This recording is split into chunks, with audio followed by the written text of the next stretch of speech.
assign that term too easily to your situation, but you were at the FDR Library for a lot of years. Yes, I was. What was your trajectory there like?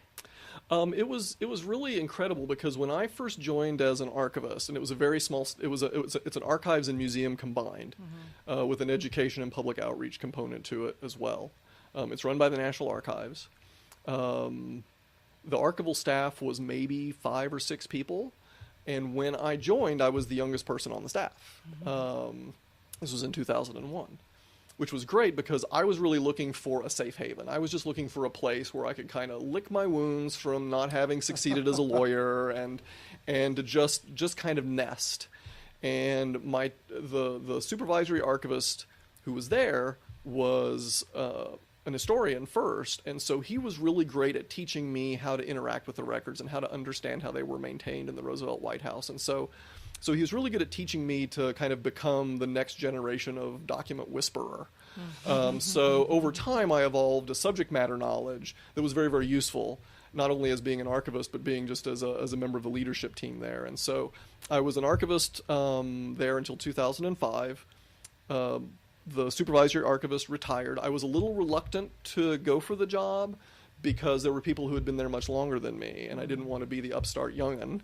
So I made a point of going around to each of them and asking them if this was a position that they were interested in, and all of them declined and encouraged me to apply. So I applied and became the supervisory archivist in 2005, and then I became deputy director in 2013, which was assisting the director in the management and operation of the institution, as well as continuing to serve as a subject matter expert. And then when the director retired, they were transitioning in a new director. They hired a new director. This would have been my third director, and I saw my responsibility as transitioning in the new director in as effective a way as I could. So put together briefing books and made sure that I stuck around to give him a chance to kind of settle in and be comfortable with the staff. But I realized, at the point that I was still pretty young, and I still had a long career ahead of me. So I had a choice to make, which was, do I do the safe thing and stay a member of the federal government and just kind of perk along as deputy director for a while until an opportunity might come along in another 5-10 years to become a director? Or do I want to take the passion for management that I had developed there and maybe advance that at another institution? So just, again, when the universe sends you signals, listen to it. The position of director of archives was open at the Rockefeller Archive Center, which was just, it required no displacement of the rest of my personal life because it was only 40 miles difference downriver towards New York City from where the FDR Library was. So I was able to kind of move more into management, away from being that subject matter hands-in-the-box archivist, and really concentrate on managing and helping make the Rockefeller Archive Center the best functioning institution that it can be. Nice. So, should we ask? Oh, sorry. Should we ask? I've got to speak into the mic, folks, so people can hear me. I'm really bad at doing it. Karen told me to get to it. This is episode 2, so they're working out some technical issues, folks. Yeah, speaking is the hardest part. I think there's a song about that. Anyhow, should we ask Bob our last question? Yes. What is it about your work that impassions you? I mentioned one thing, which was leaving an institution better than you find it. I think passing on the message that you are not the institution. Always remember that the institution is the thing that will survive you. So don't ever confuse yourself with the institution. Always remember that you are serving the Rockefeller Archive Center. You're serving the Fashion Institute of Technology. You're serving the New York court system. Don't ever start using possessive pronouns about your institution or your collections. They're never yours. They're the public's.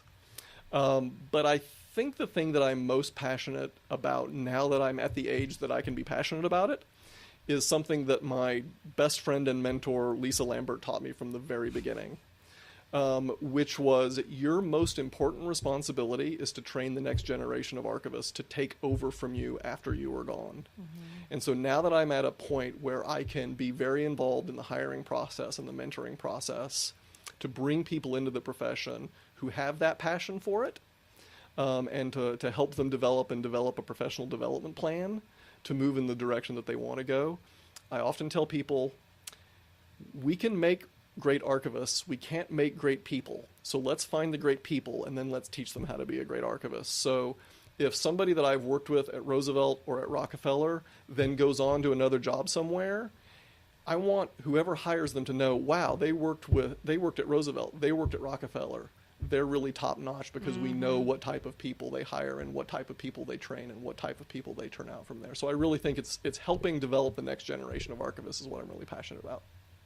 Yeah, it's very, very contagious when you have a positive impact on that next generation, whether it's through an internship program or just direct supervision. And I'm very romantic about what we do. I'm romantic in the sense that when my time comes to retire, I will say to myself, job well done, time to go to the beach. Yeah.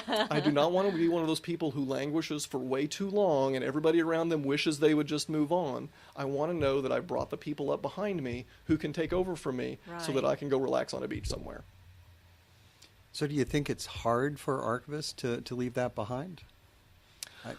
I think it gets back to what I mentioned a little bit ago, which is it's too easy for us to subsume our own personal identities into the work we do, into the collections that we work with. I can tell you there is no greater collection than the collection at the Franklin D. Roosevelt Presidential Library. How can you beat Franklin, Eleanor, these great personalities, the heart of the 20th century, the Day of Infamy speech, the Declaration of Human Rights? How can you not start to lose yourself in those?